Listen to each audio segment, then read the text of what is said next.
Okay, so hello everybody, and today we're going over a pair of pretty awesome Minecraft mods.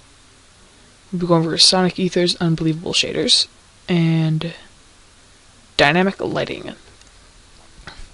So this is my first mod review.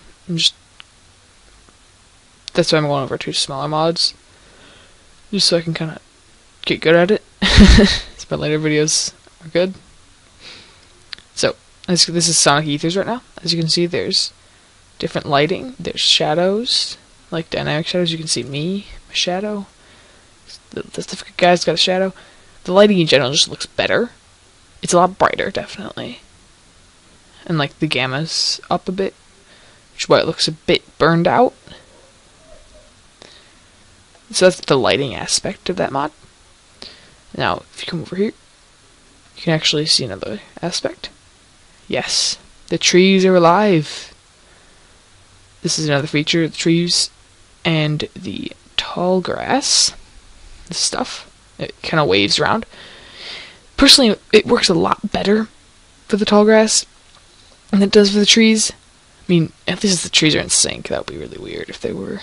All the different blocks were doing totally separate things. But I like how it's kind of randomized, but it's still. It looks weird to me. Like, more weird than even just kind of strange. Just like odd. Wow, I used like 4 different words for strange in that sentence. I mean, I guess I like it, but I would probably take normal trees just because it's a bit disconcerting to see the trees waving around like they're alive. But I mean, that works quite well. I like that. So that's basically what Sonic Ether's Unbelievable Shaders does. But word of warning, this mod is so like processor and just system heavy, basically. Like, without it, I can run a good 70 to 100 FPS. Right now I'm running 15. And that's just this and then the better lighting. I mean, it looks amazing, but it's really heavy. Like, I mean, this is running basically as optimized a system as I can get. But it does look quite awesome. Even the sheeps have little textures. The derpy little sheeps. Oh, it's a good derpy sheep. Yeah. So I like it. I don't know if I would use it in normal play. I mean, it's awesome, but again, it's very system heavy.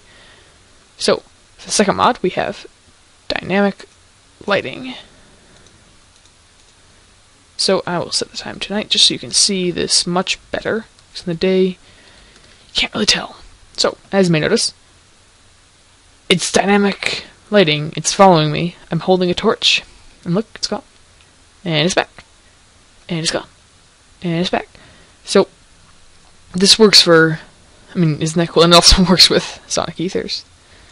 So you can see shadows from your light, because it counts as lighting. It doesn't count as lighting for mob spawning. But I don't think it would matter at all, because mobs can't spawn within a certain radius. And that radius is a lot larger than this light spread distance. So this works with, I think, all light emitting things, which is glowstone. I'm not sure why that's darker. I think glowstone's actually brighter in the game code, but I'm not sure about that. Redstone is definitely darker. And then jack-o'-lantern. So basically this, think about how much this would help on like a mining expedition, where you're like, instead of having to waste a bunch of torches placing them everywhere, you can just carry one with you. And also, this works awesome with a mod that sadly it's not going to be updated. It's for 1.2.5. It's called Mine and Blade Battle Gear. Let's dual wield things. It was one of the coolest mods I've ever used.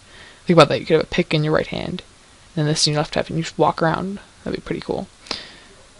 Yeah, I wish that would. I tend to do a mod review, but it's so outdated now. But it's an awesome mod.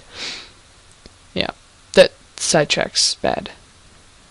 And so, like I said, this is basically it to this mod. But I think it does,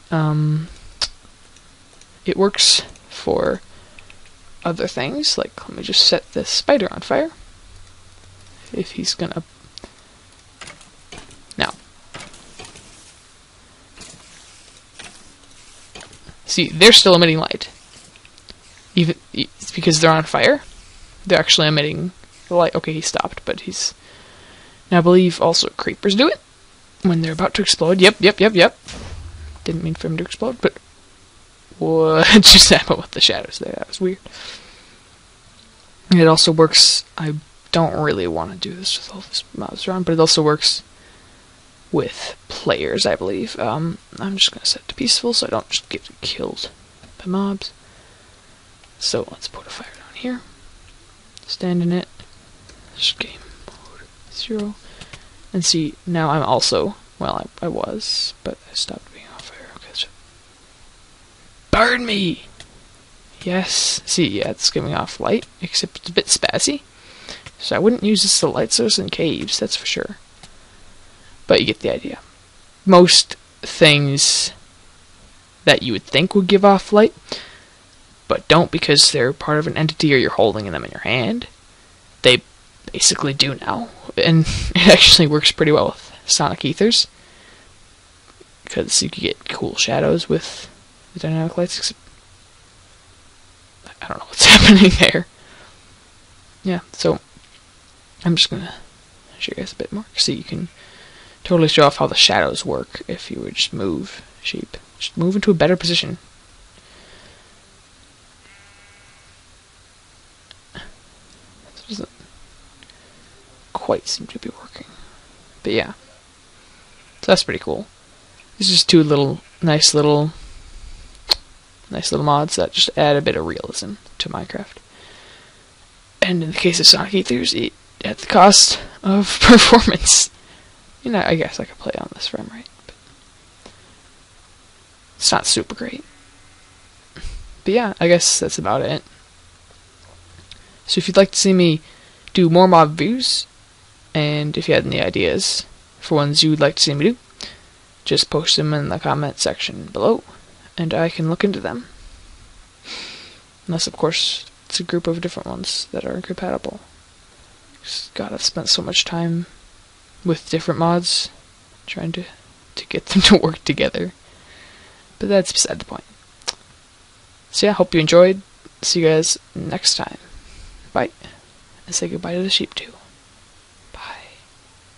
They're so derpy. Okay, bye.